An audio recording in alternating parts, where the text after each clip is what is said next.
एगो रोहन रेशमा के बाउर हो गइल कौन हई है हेलो पहलवान पूरा तका चार्ज में लगाओ।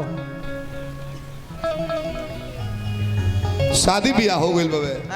प्रेमिका के हां अब प्रेमी याद में भी कुंवारे घुमत रे दाढ़ी बढ़ा के आय हाय खोटी आइले दाढ़ी ले रेशमा हां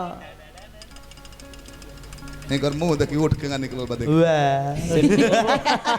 तनी उठवा बार-बार मना करतनी मानत नहीं की ना उठे से निकलल बा एके गो रोहन रेशमा के बाउर हो गइल कौन हई है हेलो ओ के चेंबर अब जइबे ना कर अब तक चक आइसक्रीम खाता रही पेट निकलत जाता दिन पर दिन आइसक्रीम खाए छोड़त नहीं कोई आरामों से खा ले तू गोल लगे कृपया जल्दी गलिएगा मत आइसक्रीम भैया खाली पहलवान जी छोड़ दो आइसक्रीम खाई ला चावल हम सही राय देता नहीं कोई नहीं मन में न करी ता नचनिया हई हई हाय हाय औ पड़ाका हई दिवाली वाला हां ई परमाणु बम हो कुली हाय हाय अरे जूली नानू आ ये रामावा ई राउर का हाल हो गई का भइल बा हो बताइए कैसन केस हो गई कोई कैसन भेस होते होते दाढ़ी रख ले बनी हां हमारे हालत देखे बिगड़ो ना देह में शुगर से बहुत जरा के हालत खराब हो गई बताई हम तो शादी बियाह क के अपना सैयद जी संगे खुश बानी हाँ। है रोवा जोगी के हाल बनावले बनी कोनो बीमारी बका रहू भइल बा कहां ना इलाज करौनी और बीमारी मत पूछो फिल्मी लग रहा है यद पिया की आने लगी है भींगी भींगी रातों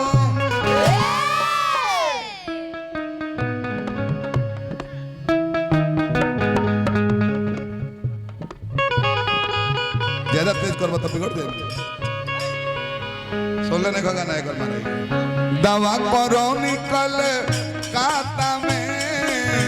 दिल्ली बोकारो यौरी टाटा में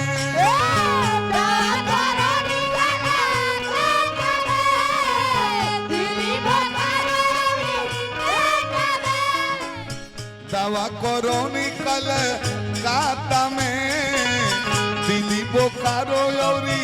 टाटा में हमरा रोग के दवाई बा ए गोरी के दुपाटा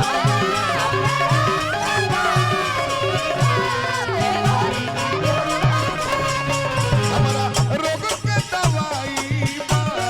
ए गोरी के दुपाटा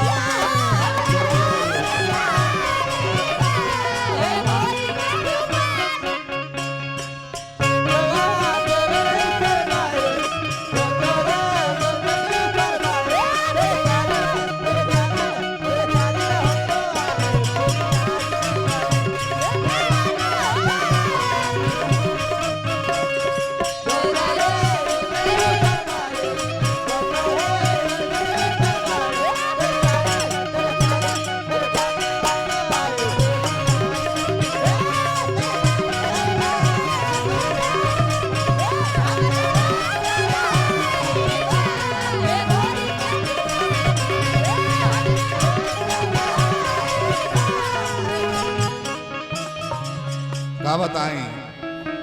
लगो ना रतिया का सुतले में लपेटा मार के आओ किसी ना हो रतिया का सुतले में देखी ले सपनवा याद जब आवेलू तो उड़ जाला मनवा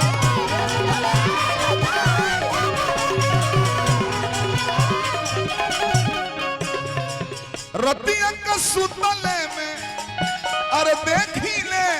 सपनवा याद जब आवेलू तो उड़ जाला मनवा वही बेरा नंबर हम धराइले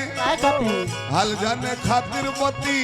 आइले पता चलल बड़ू साटा में ए गोरी के दुपाटा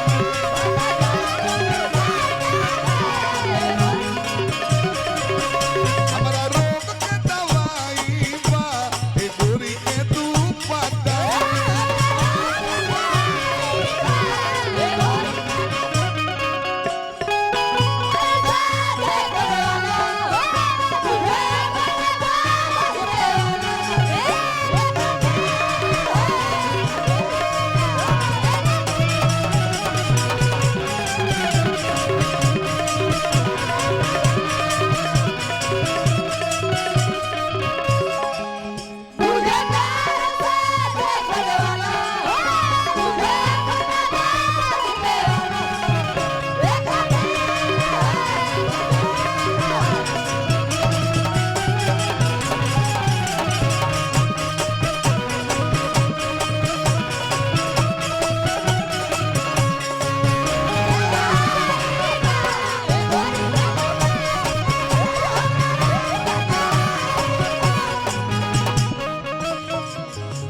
राय जी पुरस्कार दिले बनी राय परिवार के हार्दिक प्रणाम करते हैं जा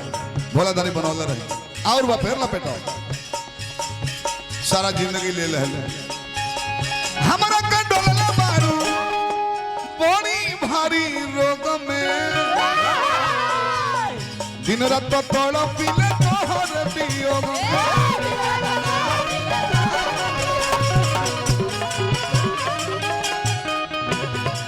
हमारा का डोलला बारू अरे बड़ी भारी रोग में दिन रात तोड़ पीले तोहर वियोग में देखो है देखो हई दासा हमरा हे सके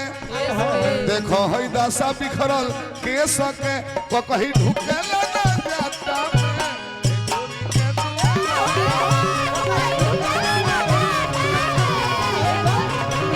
हमरा रोगन के दवाई बा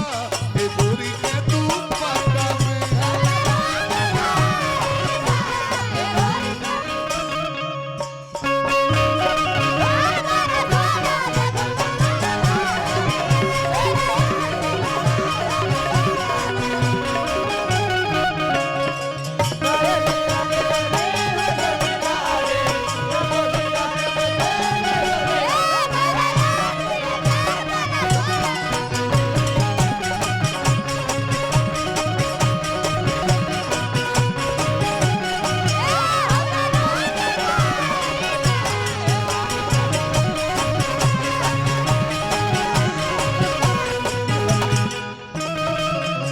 नंद किशोर भैया नेताजी के नाम पर बहुत बहुत पुरस्कार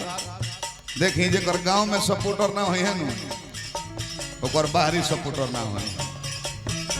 जरा अपना परिवार में ना पटत हो गांव के लोग वोट दी ना जी गांव मिला ले हल्कुजी की जवारों मिला ले नेताजी के शुभकामना करते हैं बार बार नमस्कार रहा